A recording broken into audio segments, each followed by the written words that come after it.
میرے محترم بزرگوں اور عزیز نوجوان ساتھیوں، اللہ تبارک و تعالیٰ نے ہمیں قرآن کریم جیسی مقدس کتاب عطا فرمائی، اور قرآن کریم کو سمجھانے کے لیے ہمیں اس کائنات کی سب سے بہترین شخصیت سید الکونین تاجدار بطحہ جناب محمد صلی اللہ علیہ وسلم جیسی عظیم شخصیت بھی عطا فرمائی، اور پھر وہ علم جو اللہ نے اپنے محبوب کو عطا فرمایا تھا وہ سینہ در سینہ منتقل ہوتا ہوا آج تک علماء اکرام کے ذریعے ہم تک پہنچ رہا ہے۔ مختلف جہتوں سے، مختلف سمتوں سے، مختلف طریقوں سے علماء اکرام اللہ کے اس کلام کو ہمیں سمجھاتے ہیں، اللہ کے احکامات ہمیں بتاتے ہیں، اللہ رب العزت قرآن کریم میں کیا چاہتا ہے وہ ہمیں سکھاتے بھی ہیں اور بتاتے بھی ہیں، اور ان کی اتنی محنتیں اور اتنی کوششیں ہیں کہ اگر ہم ان کو کتابوں میں جمع کرنا چاہیں تو یہ ایک ناممکن تصور ہے۔ اور اس علم دین کو محفوظ بنانے کے لیے اور اس علم دین کو آنے والی نسلوں تک پہنچانے کے لیے علماء اکرام نے کتنی قربانیاں دی ہیں۔ جب ہم تاریخ کی کتابوں کو پڑھتے ہیں تو پتہ چلتا ہے کہ لاکھوں علماء اکرام آج تک اس علم دین کو پھیلانے کی پاداش میں پھانسی کے پھندوں پر چڑھ چکے ہیں، اپنی جانوں کو قربان کر چکے ہیں، لیکن انہوں نے اس بات سے سودا نہیں کیا کہ وہ اللہ کے دین کو پھیلانا چھوڑ دیں گے، حق بات کو کہنا چھوڑ دیں گے، اللہ اور اس کے رسول کے پیغام کو نسل انسانی تک پہنچانا چھوڑ دیں گے، چاہے جائے کہ ان کو سولیوں پر لٹکا دیا گیا یا ان کو زندہ جلا دیا گیا یا ان کے ٹکڑے ٹکڑے کر دیے گئے یا ان کی گردنیں قلم کر دی گئی یا ان کے سامنے ان کے اعزاء و اقارب کو، ان کی اولادوں کو، ان کے بچوں کو ان کے سامنے مار دیا گیا، قتل کر دیا گیا، اس کے باوجود ان علماء کرام نے قربانیاں دے کر اس علم دین کو بچایا اور ہم تک پہنچایا ہے۔ سب سے بڑا جو مسئلہ آج ہمارے یہاں ہے وہ علم ہے کہ اتنی محنتوں کے باوجود کہ جس علم کو پہنچانے کے لیے لاکھوں علماء سولیوں پر چڑھ گئے اور انہوں نے اپنی پوری زندگیاں قربان کر دی، نہ انہوں نے اپنا وطن دیکھا، نہ اپنا گاؤں دیکھا، نہ اپنا کاروبار دیکھا، سب کو چھوڑ چھاڑ کر دور دراز کے علاقوں میں ایسی جگہوں پر جا کے بس گئے تاکہ لوگوں کی زندگیوں میں دین زندہ ہو جائے، لوگ سچے پکے مسلمان بن جائیں۔ اتنی محنتوں کے بعد آج جو ہم یہاں مسلمان بیٹھے ہوئے ہیں یہ ان محنتوں کا نتیجہ ہے۔ آپ اندازہ لگائیں کہ اگر یہ محنتیں نہ کی گئی ہوتی، اگر یہ مساجد، یہ مدارس، یہ خانقاہیں اور یہ دنیا میں جتنے بھی دینی کام چل رہے ہیں اگر ان کا وجود نہ ہوتا تو پھر اس امت کا حال کیا ہوتا، پھر مسلمانوں کی حالت کیا ہوتی، پھر مسلمان کس انداز میں جی رہے ہوتے؟ کیا ان کا اپنی تہذیب سے، اپنی ثقافت سے، اپنے کلچر سے، اپنے اسلام سے، اپنے قرآن سے، اپنے نبی سے کوئی ان کا تعلق باقی رہ جاتا؟ تو جواب آتا ہے کہ ناممکن کی حد تک تو یہ مشکل ہے، کیونکہ جب اتنی محنتوں کے بعد یہ حال ہے قوم کا تو اگر محنتیں نہ ہوتی تو کیا حال ہوتا؟ تو ہمیں اپنے دیندار ہونے پر اور اپنے سچا پکا مسلمان ہونے پر اگر ہمیں فخر ہے تو ہمیں پھر فخر ہونا چاہیے اس بات پر کہ جن علماء نے اپنی قربانیاں دے کر یہ دین ہم تک پہنچایا ہے ان پر بھی ہمیں فخر ہونا چاہیے۔ آج لوگ معمولی سی بات ہوتی ہے علماء کو تنقید کا نشانہ بنا لیتے ہیں، علماء نے ایسا کر دیا، علماء نے ویسا کر دیا، چھوٹی سی بات ہوتی ہے، ان کی 99 خوبیاں ہوتی ہیں، ایک کوئی کمی ان سے ہو جائے تو ہم انہیں ٹارگٹ پہ لے لیتے ہیں، دیکھو جی حضرت نے ایسا کر دیا، فلاں عالم نے ایسا کر دیا، فلاں انسان نے ایسا کر دیا۔ ہم ان کی قربانیوں کو نہیں دیکھتے، ہم ان کی محنتوں کو نہیں دیکھتے، ہم یہ نہیں دیکھتے کہ انہوں نے کیا کچھ قربان کیا ہے۔ تاریخ پڑھیں تو آپ کو پتہ چلے گا کہ جب ہندوستان میں انگریزوں کی حکومت تھی تو حضرت مولانا حسین احمد مدنی رحمۃ اللہ علیہ حیات تھے، انہوں نے ایک فتویٰ دیا کہ انگریز کی فوج میں شامل ہونا حرام ہے، اور جو انگریز کی فوج میں شامل ہوگا وہ مسلمان نہیں رہ سکتا، کیونکہ وہ وطن کا غدار ہے، وہ قوم کا غدار ہو جائے گا اور اس کی سزا موت ہو سکتی ہے، اس کی سزا وطن میں رہنا نہیں ہو سکتی۔ مولانا نے فتویٰ دے دیا، انگریز کے آدمی مولانا کو تلاش کرنے کے لیے نکل پڑے، کیونکہ بہت بڑی بات تھی، وہ تو ہمارے ہی لوگوں کو اپنی فوج میں بھرتی کر کے ہمارا قتل عام کراتے تھے، ہمارے ہی لوگوں سے ہمارے اوپر گولیاں چلواتے تھے، ہمارے ہی لوگوں سے ہمارے لوگوں کو پھانسی کے پھندوں پر چڑھواتے تھے۔ تو مولانا نے کہا کہ نہیں، ایسا نہیں ہو سکتا، جنگ ہمارے لوگوں سے نہیں کرا سکتے، اگر یہ جنگ ہوگی تو پھر ہندوستانی اور انگریزوں کے بیچ میں ہوگی، ہندوستانیوں کو ہندوستانیوں سے نہیں لڑایا جا سکتا۔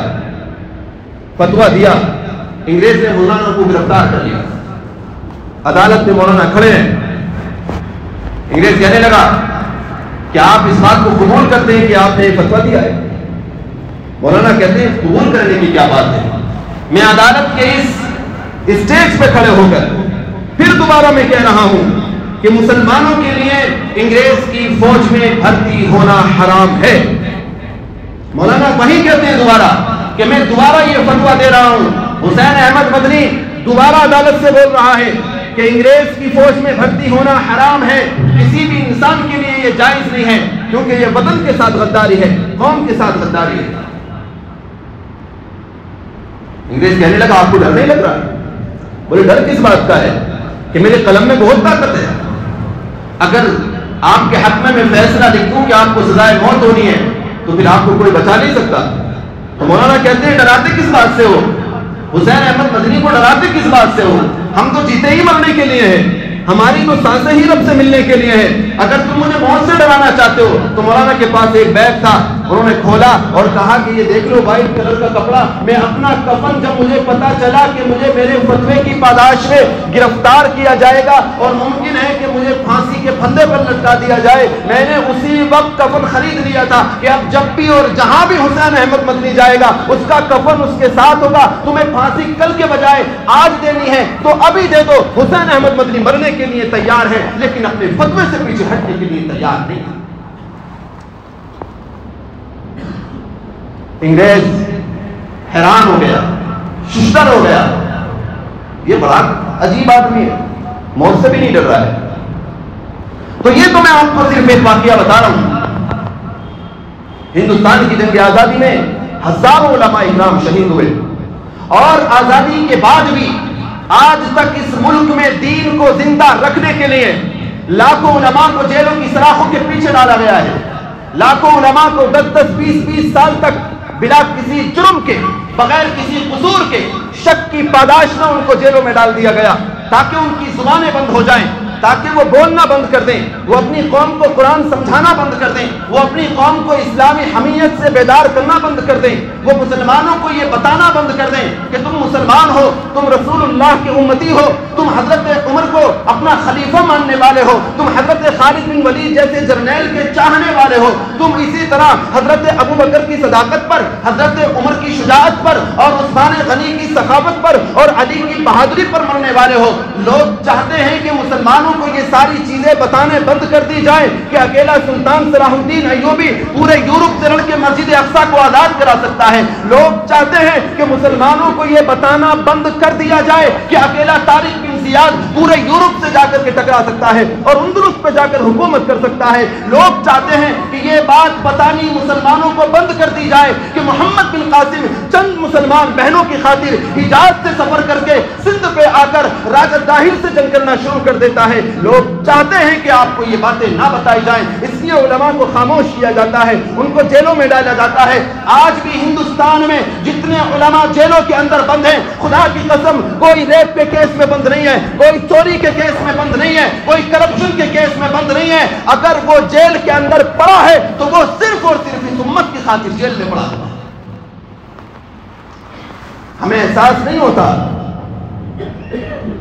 کہ اس منبر پہ بیٹھ کے جو ہم آپ لوگوں کو بیدار کرنے کی کوشش کرتے ہیں، اس کی سزا ہمیں پتا ہے کہ جیل بھی ہو سکتی ہے، ہمیں پتا ہے کہ اس کی سزا اس کے علاوہ بھی کچھ ہو سکتی ہے، اس سے بڑھ کر بھی ہو سکتی ہے، لیکن سامنے والا تو یہی چاہتا ہے، یہی چاہتا ہے۔ اور ہم ہندوستان میں بلا تفریق اس بات کو کہتے ہیں، ہمارے مسلکی اختلافات کچھ بھی وہ ہمارے گھر کا مسئلہ ہے، لیکن ہم کسی غیر کو اپنے مسلکی اختلافات سے فائدہ اٹھانے کی اجازت نہیں دے سکتے۔ ابھی تازہ ترین واقعہ ہے اسی ویک کا جو ہمارا چل رہا ہے کہ بڑے مسلک کے بڑے عالم ہیں مولانا سلمان اظہری صاحب، وہ ایک بات کہہ رہے تھے اور اس طرح کی باتیں اور اس سے زیادہ خراب باتیں دوسرے لوگ ہمیں بولتے ہیں، روزانہ بولتے ہیں، ان کے اوپر کوئی ایف آئی آر نہیں ہوتی، ان کے خلاف کوئی کیس نہیں بیٹھتی، ان کے خلاف کوئی جانچ کارروائی نہیں ہوتی، نہ ان کو پولیس پکڑتی ہے۔ روزانہ ہم سوشل میڈیا پر دیکھتے ہیں کوئی ٹی وی پر بیٹھ کے مسلمانوں کو کچھ کہہ رہا ہے، کوئی پرسنل اپنی مطلب کے ولاگز میں مسلمانوں کو کچھ بول رہا ہے، کوئی مسجدوں کو گرانے کی بات کر رہا ہے۔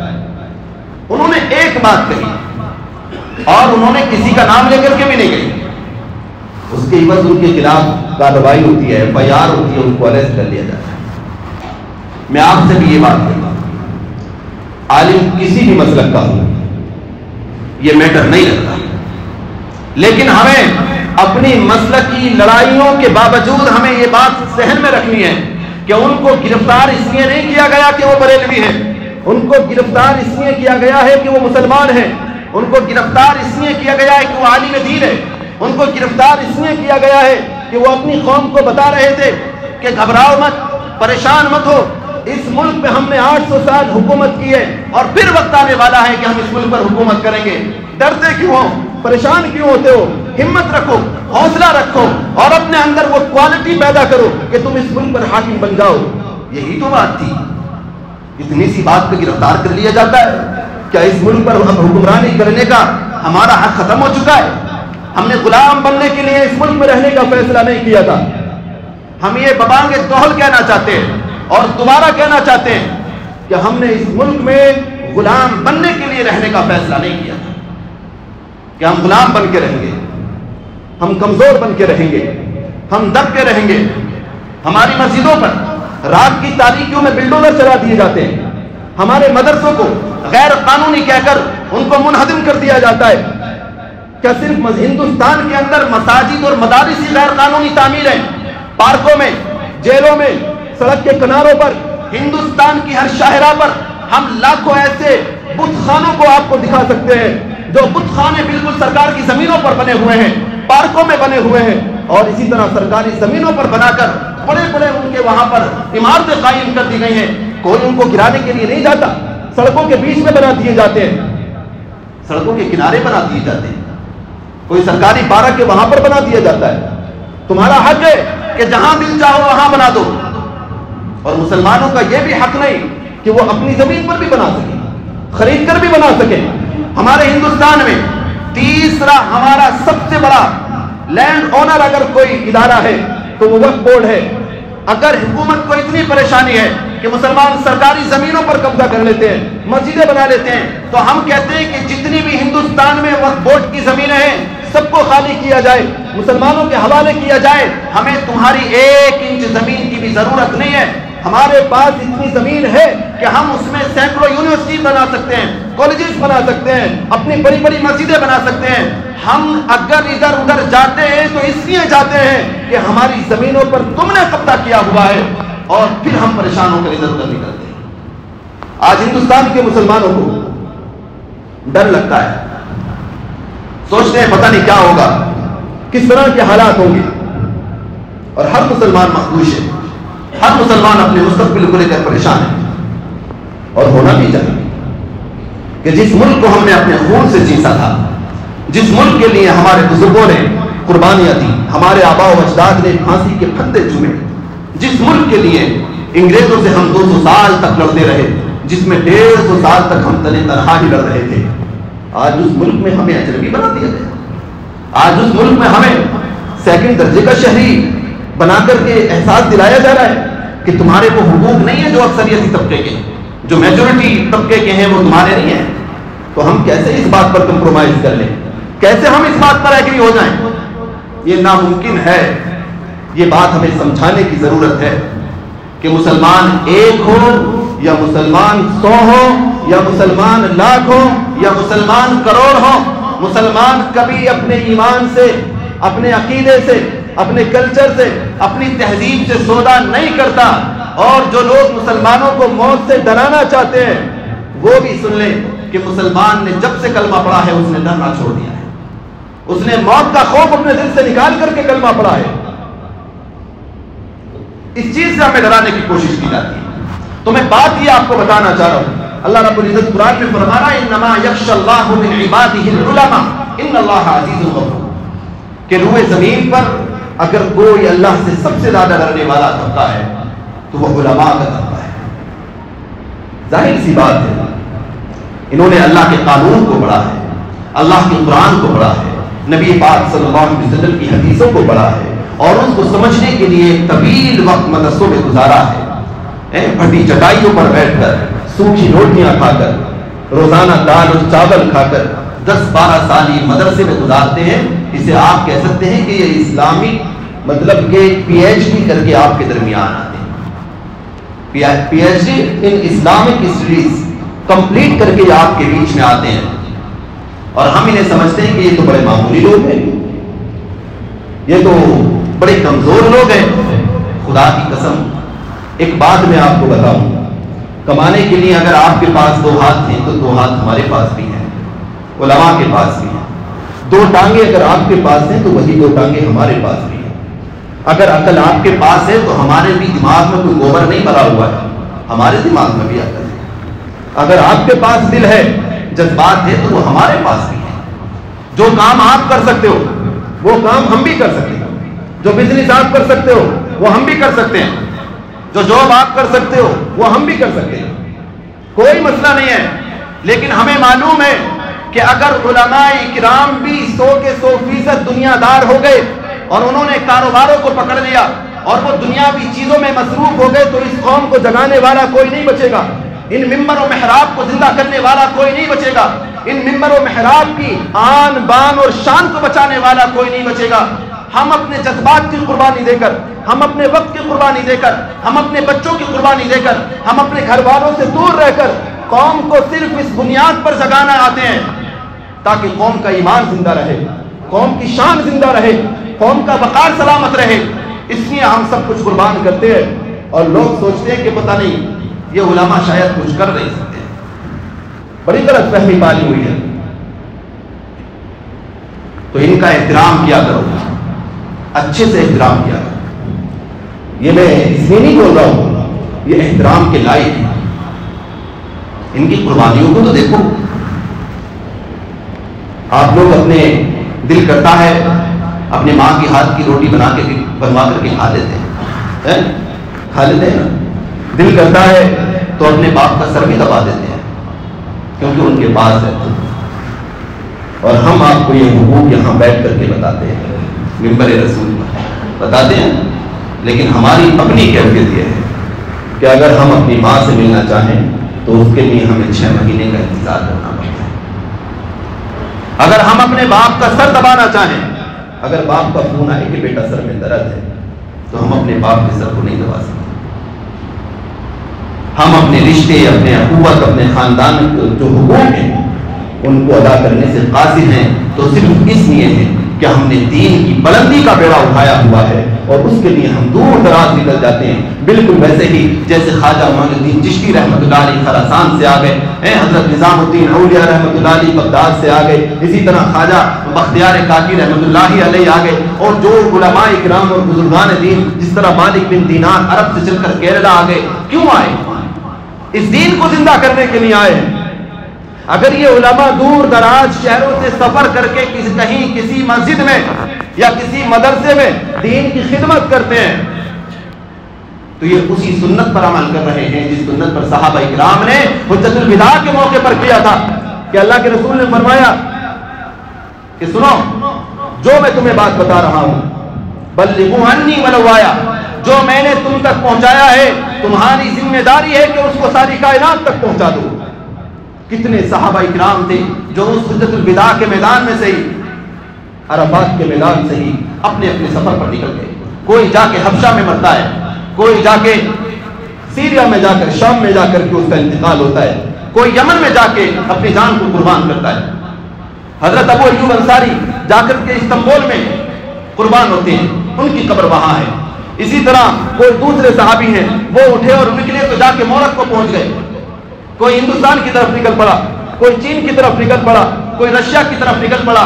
اور وہی سنت آج تک علماء کرام زندہ کیے ہوئے ہیں کہ جب مدرسے میں درس بخاری ہوتا ہے اور ہمارے استاد ہمیں کہتے ہیں کہ آج تم عالم بن چکے ہو، آج کے بعد تمہاری ذمہ داری یہ ہے کہ جو تم نے 8 سال 10 سال علم دین مدرسے میں سیکھا ہے اس کو قوم تک پہنچانا ہے، قوم کو زندہ کرنا ہے۔ وہیں سے ہم عزم کر لیتے ہیں کہ میں اب اپنے گھر کو چھوڑ کر اس دین کو زندہ کرنے کے لیے اپنے گھر بار سے، اپنے گھر والوں کو چھوڑ کر کے نکل جاؤں۔ اور پھر وہی ہوتا ہے، کوئی کہیں جا کر اجنبی لوگوں میں بیٹھ کر دین کی باتیں شروع کر دیتا ہے۔ نہ ماحول سے کوئی انسیت ہوتی، نہ لوگوں سے کوئی تعلق ہوتا، کوئی خاندانی ریلیشن نہیں، کوئی تہذیب کا تعلق نہیں، لیکن بس ایک دین کے تعلق کی خاطر دور دراز سے چلے آتے اور ہم سمجھتے ہیں کہ پتہ نہیں کیوں آ گئے۔ تو سمجھو قرآن کہہ رہا ہے انما یخشی اللہ من عبادہ العلماء ان اللہ عزیز غفور، کہ اس روئے زمین پر اگر اللہ سے کوئی سب سے زیادہ ڈرنے والا ہے تو وہ علماء ہے۔ اور یہ حقیقت ہے، آج کے اس گئے گزرے دور میں بھی علماء جتنا دین پر عمل کر رہے ہیں، ایک عام آدمی کے دین اس کے 10% پر بھی عمل کرنا مشکل ہو رہا ہے، 10% پر بھی۔ اور اگر یہ علماء نہ ہوتے تو آپ سوچو کہ قوم کا کیا حال ہوتا، قوم کس گڑھے میں پڑی ہوئی ہوتی۔ اتنی تقریروں کے بعد، اتنی تفسیروں کے بعد، اتنی دعوت و تبلیغ کے بعد، اتنے زیادہ مطلب کہ جلسے جلوسوں کے بعد قوم اس حالت میں ہے کہ آج ہمیں ان کے ایمان کا ڈر ہمیں ستا رہا ہے کہ کہیں ایسا نہ ہو کہ کل کو ملک کی حالات خراب ہو یا مرتد ہو جائیں۔ ہمیں ڈر ستاتا ہے آپ کا، آپ کو ہمارا ڈر ستاتا ہو کہ نہ ہو ہمیں اس کا مسئلہ نہیں ہے، ہم نے کبھی نہیں سوچا یہ کہ آپ کو ہمارا ڈر ستائے، لیکن ہمیں آپ کا ڈر ہر وقت ستاتا ہے، ہمیں آپ کی فکر ہر وقت لگی رہتی ہے۔ ہم 24 گھنٹے جب تک بیدار رہتے ہیں ہم آپ کے بارے میں سوچتے رہتے ہیں کہ قوم سچی پکی مسلمان کیسے بنے گی، قوم کی زندگی میں قرآن کیسے آئے گا، قوم کی ایمانی غیرت کیسے جاگے گی، قوم جو ہے سنت رسول اللہ پر عمل کرنے والی کیسے بنے گی، قوم کے اوپر اگر کل کو حالات آ گئے تو ان کے ایمان کی کیسے حفاظت کی جائے گی، ہماری ماں بہنوں کی کیسے حفاظت ہوگی، ہمارے بچوں کے مستقبل کی کیسے حفاظت ہوگی۔ آپ اپنے بارے میں سوچیں نہ سوچیں، لیکن ہم 24 گھنٹے میں سے 18 گھنٹے آپ کے لیے سوچتے ہیں۔ یہ کوئی جھوٹ بات نہیں ہے، یہ ایک حقیقت ہے کہ اتنا آپ اپنے بارے میں نہیں سوچتے جتنا ہم آپ کے بارے میں سوچتے ہیں۔ تو اللہ کا شکر ادا کریں کہ اللہ نے ہمیں اہل حق علماء اکرام عطا فرمائے، حق بات کہنے والے علماء ہمیں عطا فرمائے۔ یہ اللہ کا بہت بڑا احسان کہ ہمارے ہندوستان میں تمام تر ضرورتوں کے باوجود، تمام تر مشکلوں کے باوجود علماء اکرام آج بھی حق پر ڈٹے ہوئے ہیں اور قرآن و حدیث کی بات کرتے ہیں۔ یہ اللہ کا بہت بڑا فضل ہے۔ انہیں مجبور نہ کیا کریں غلط بات کہنے کے لیے، انہیں مجبور نہ کیا کریں غلط بات پر چلنے کے لیے، انہیں مجبور نہ کیا کریں اپنی طاقت اور اپنے عہدے کی بنیاد پر غلط راستے پر چلنے کے لیے۔ یہ مجبور ہوں گے تو راستہ بدل دیں گے، کیونکہ اس روئے زمین پر علماء اکرام اللہ کے سپاہی ہیں۔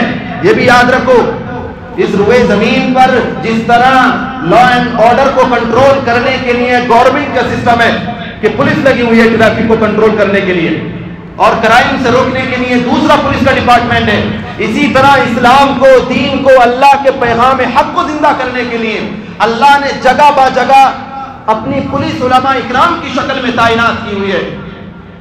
اب اگر انہیں کہیں بھی، میں سب کو بول رہا ہوں، کسی بھی مسجد میں، کہیں بھی مدرسے میں اگر کوئی بھی ان کو پریشان کرے گا تو یہ لڑنے کی طاقت نہیں رکھتے، یہ لڑنے کے لیے آئے نہیں، ایک ہی کام کرتے ہیں، اپنا ہاتھ اٹھاتے ہیں اور اللہ سے کہہ دیتے ہیں، ہے نا؟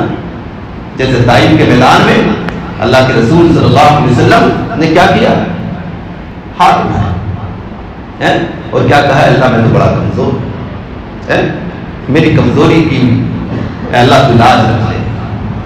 تو پھر اس کا نتیجہ کیا نکلا کہ فوراً اللہ رب العزت نے فرشتے کو بھیج دیا، جاؤ میرے محبوب نے مجھے بڑے عجیب طریقے سے پکارا ہے، میرا محبوب اپنی کمزوری کا اظہار کر رہا ہے، ساری کائنات کو آگ لگا دوں اگر کوئی میرے محبوب کو ستائے۔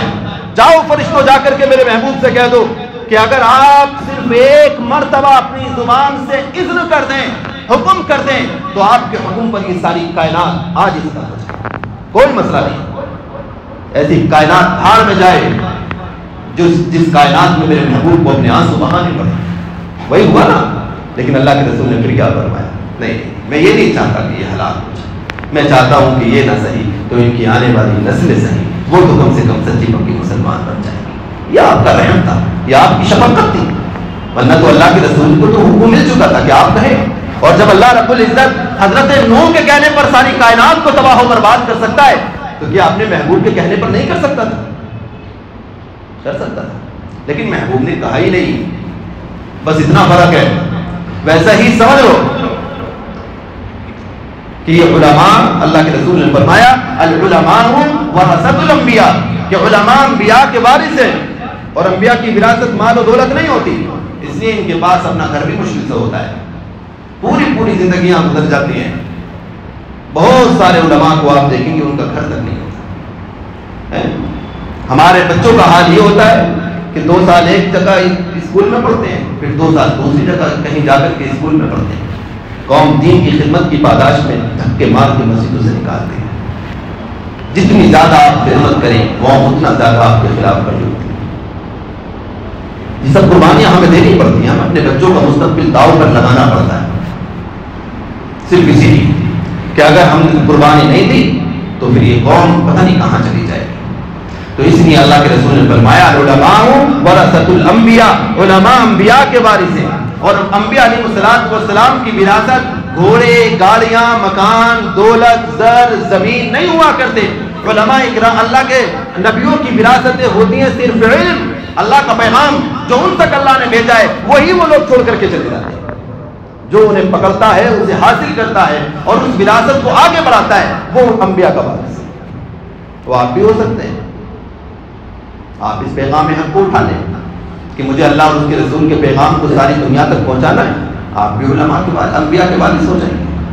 ہمت تو کریں، آگے تو بڑھیں، اس دہکتے ہوئے شعلوں کی آگ میں قدم تو رکھیں، پھر پتا تو چلے گا کہ کیا کیا قربان کرنا پڑتا ہے۔ بہت کچھ قربان کرنا پڑتا ہے، اپنے جذبات،